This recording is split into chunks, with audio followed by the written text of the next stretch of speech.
Hello everyone, আমি Antara. Journey with RV চ্যানেলে আপনাদের সবাইকে স্বাগত। আপনারা সবাই কেমন আছেন? আশা করি সবাই খুব ভালোই আছেন। আমরা তো সারা বছর বিভিন্ন ধরনের শাক খেয়ে থাকি, আর এখন শীতকাল মানেই হাটে বাজারে চিকনি শাকের ছড়াছড়ি।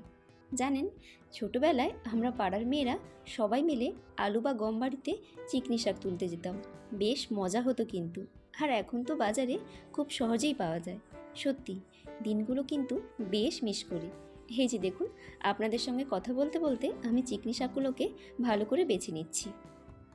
এরপর আমি চিকনি শাকগুলোকে কেটে নিচ্ছি বটিতে। আর যেহেতু শাকটা খুব নরম ছিল, তাই আমি একটু বড় করেই রেখেছি, না হলে মিশে যাবে। এই যে দেখুন, এক থালা ভালোবাসা। কেমন, তাই লাগছে না?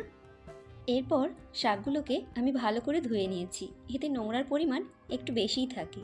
এরপর জল ঝরিয়ে আমি শাকগুলোকে প্লেটের ওপর রেখে দিয়েছি। চলুন এর পরের ধাপে যাওয়া যাক। এতক্ষণ ধরে আমি আপনাদের সঙ্গে বকেই যাচ্ছি, কিন্তু বলা হয়নি কি রান্না করব। আজ করব ডাল চিকনি। নিরামিষ ডাল চিকনির জন্য আমি ব্যবহার করেছি গোটা জিরে, 5 ফোড়ন, হলুদ গুঁড়ো, আদা বাটা, জিরে বাটা, একটু ভাজা মশলার গুঁড়ো আর 2টো শুকনো লঙ্কা। এই দিয়েই কিন্তু অমৃত লাগবে এই ডাল চিকনি। ও হ্যাঁ, একটু চিনিও অ্যাড করেছি।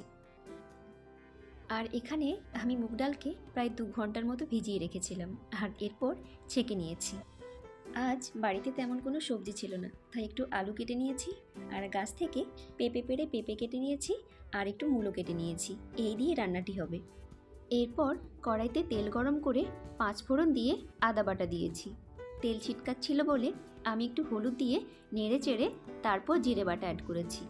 এরপর হলুদ গুঁড়ো দিয়ে একটু জল অ্যাড করে দিয়েছি মশলাটাকে কষানোর জন্য। এরপর আমি একে একে আলু, মূলো আর পেঁপেগুলোকে দিয়ে ভালো করে মশলার সঙ্গে কষিয়ে নিয়েছি। এরপর আমি পরিমাণ মতো নুন আর চিনি অ্যাড করেছি, যদিও চিনি অ্যাড করার ক্লিপটা আউট হয়ে গিয়েছে। আবার ভালো করে একটু কষিয়ে নিয়েছি। পর আমি এর মধ্যে ভিজিয়ে রাখা মুগ ডাল দিয়ে আবার একটুক্ষণ নেড়ে চেড়ে নিয়েছি।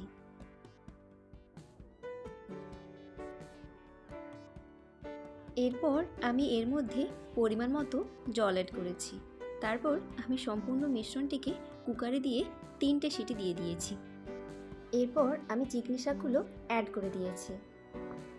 এরপর আমি শাকগুলোকে ভালো করে মেশানোর পরে 2টো সিটি আরও দিয়ে দিয়েছি। এরপর ফোড়নের পালা। কড়াইতে তেল গরম করে তাতে 2টো শুকনো লঙ্কা দিয়ে দিয়েছি। লঙ্কার রং কালো হওয়ার পর এর মধ্যে আমি গোটা জিরে ফোড়ন দেওয়ার পর তারপর পুরো ডাল চিকনির মিশ্রণটাকে আমি ঢেলে কিছুক্ষণ নাড়াচাড়া করেছি। এরপর আমি এর মধ্যে ভাজা মশলার গুঁড়ো ছড়িয়ে দিয়েছি। ব্যাস, রেডি হয়ে গেল আমার ডাল চিকনি। কেমন হয়েছে আপনারা অবশ্যই আমাকে কমেন্টে জানাবেন।